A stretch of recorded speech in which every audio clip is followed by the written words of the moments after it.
अस्सलामुअलैकुम वरहमतुल्लाहि वबरकातुहू। नाजरीन, आपका खैर मकदम है लाइव स्टूडियो तहलका न्यूज़ 7 रियासत तेलंगाना इंडिया में, और मैं हूं आपका मेजबान रशीद आलम अल हफीजी। आज हल्के असम्बली कोडंगल जिला महबूबनगर के TRS उम्मीदवार पी नरेंद्र रेड्डी ने 2000 बाइक्स पर मुश्तमिल एक जबरदस्त रैली निकालकर इंतखाबी मुहिम का आगाज कर दिया, जिसमें पार्टी कारकुनों ने सैकड़ों की तादाद में जोश व खरोश के साथ शिरकत की।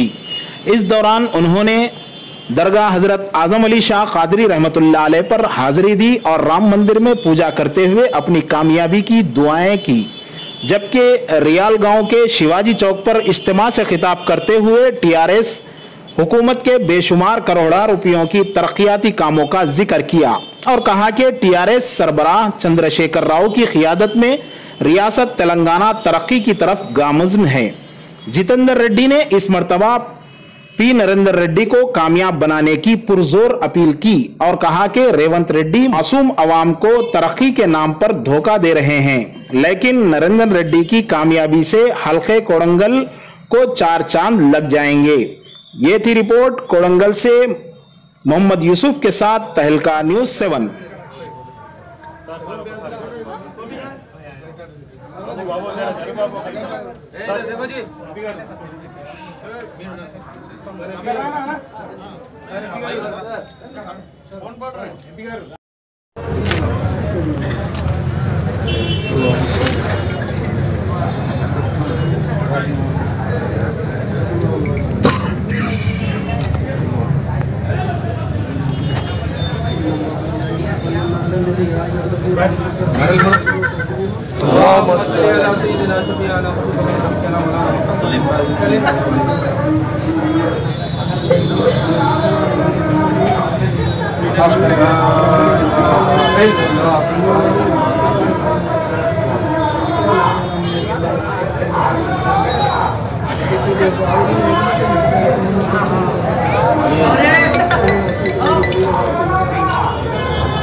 అభివృద్ధి కార్యక్రమాలు చేసినాడు, సంక్షేమ కార్యక్రమాలు చేసినాడు. మన కొడంగల్ నియోజకవర్గం తీసుకుంటే పెద్దలు గురునాథ్ రెడ్డి గారు, మంత్రులు పెద్దలు జితేంద్ర రెడ్డి గారు, మేమందరం కూడా ముఖ్యమంత్రి గారి దగ్గరికి పోతే ఈ కొడంగల్ ను గతంలో పాలించిన 50 సంవత్సరాలు పాలించిన కాంగ్రెస్ ముఖ్యమంత్రులు కానీ 16-17 సంవత్సరాలు పాలించిన తెలుగుదేశం ముఖ్యమంత్రి గారు ఎవరు పట్టించుకోలేదు. ఈ కొడంగల్ కర్ణాటక బార్డర్ ఉందని వదిలిపెట్టారు. మేమందరం ముఖ్యమంత్రి గారి దగ్గర పోయి అడిగితే పెద్ద ఎత్తున ఈ రోజు కొడంగల్ నియోజకవర్గాన్ని నిధులు ఇచ్చినాడు. ఎప్పుడు కూడా అన్ని కార్యక్రమాలు జరగలేదు, మీకు అందరూ తెలుసు. సుమారు 300 కోట్ల రూపాయలు రోడ్లకు ఇచ్చినాడు.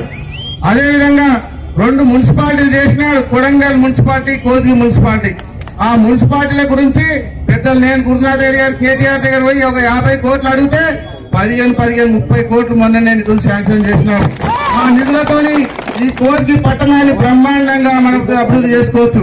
అదేవిధంగా ఎన్నో రోజుల నుంచి కోజ్గి ప్రజలు కోరుతున్న కలలు కంటున్న కోజ్గి డిపో, ఆ డిపోను కూడా పత్రికలలో మాట్లాడతాడు.